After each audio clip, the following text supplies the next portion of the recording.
আতা গাছে তোতা পাখি ডালিম গাছে মৌ, এতটা কি তবু কথা কও না কেন বউ। এই তো সেই আতা গাছের আতা ফল, একেবারে ডাসা ডাসা আতা। আমি কিন্তু নিজের হাতেই বানিয়ে ফেলেছি ভীষণ মজার আতা ফল পিঠা। রাখতে পারেন অতিথি আপ্যায়ন কিংবা বিয়েবাড়ি গায়ে হলুদ ডালা সাজাতেও। ভীষণ সুন্দর দেখতে, সেই সাথে মজার তো বটেই।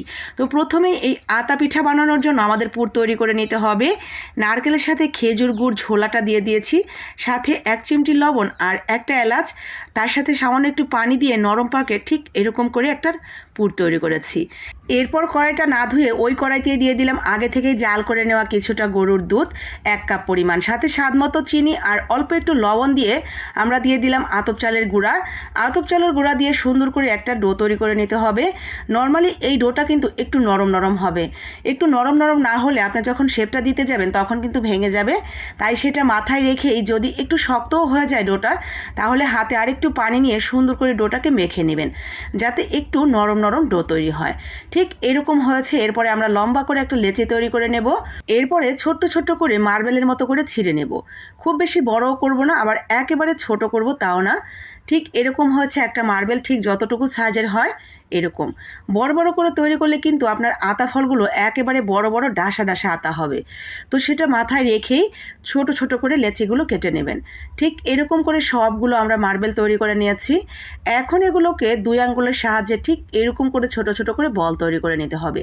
আর যে পুরটা আমরা নামিয়ে রেখেছিলাম সেটা দিয়ে আমরা এই যে মাঝখানে এভাবে বসিয়ে দিব। এরপরে মুখটা সুন্দর করে বন্ধ করে আবার এটাকে গোল করে নেব, ঠিক আগে যেরকমটা ছিল ওরকম। তো এইভাবেই মূলত আমি সবগুলো একইভাবে তৈরি করে নেব। তো এই তো সবগুলো বল কিন্তু আমার রেডি হয়ে গেছে। এখন এগুলোকে দিয়ে সুন্দর একটা আতা ফলের শেপ নিয়ে আসতে হবে, যার জন্য আমি কয়েকটা উঠিয়ে নিলাম হাতের উপরে, 10টা 12টা বা আপনি আর একটু বেশি করেও নিতে পারেন।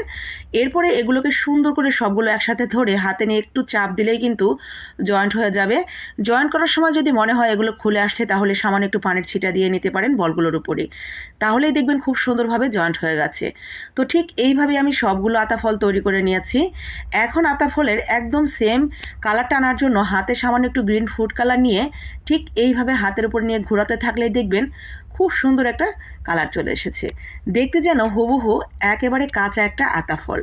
এত সুন্দর লাগছিল দেখতে, জানি না আপনাদের কাছে কেমন লাগছে, কিন্তু আমার তো ভীষণ নজর কাড়া মনে হচ্ছিল। তো এখন এগুলোকে সিদ্ধ করে নেব ভাপে দিয়ে প্রায় 10 থেকে 15 মিনিট। সিদ্ধ করার জন্য নিচে আমি একটা পাত্রে দিয়ে দিয়েছি পানি, উপরে একটা স্ট্রেনারে বসিয়ে দিয়েছি সেই আতা ফলগুলো।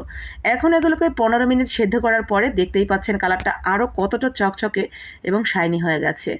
আরও সৌন্দর্য বাড়ানোর জন্য আমি একটা বোটা আর একটা পাতা বসিয়ে দিয়েছি। দেখতে লাগছে মনে হয় একেবারে তরতাজা আতা ফল মাত্র গাছ থেকে ছিঁড়ে আনা হয়েছে। মাশাল্লাহ, নরম তুলতুলে, ভেতরে দারুণ মজার একটা পুর ভরা এই আতা ফলগুলো দেখতে যতটা নান্দনিক, খেতেও কিন্তু ততটাই মজাদার।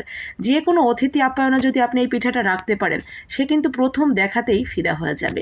ভালো লাগলে লাইক কমেন্ট শেয়ার করে দিবেন বাকি আপু ভাইদের দেখার জন্য।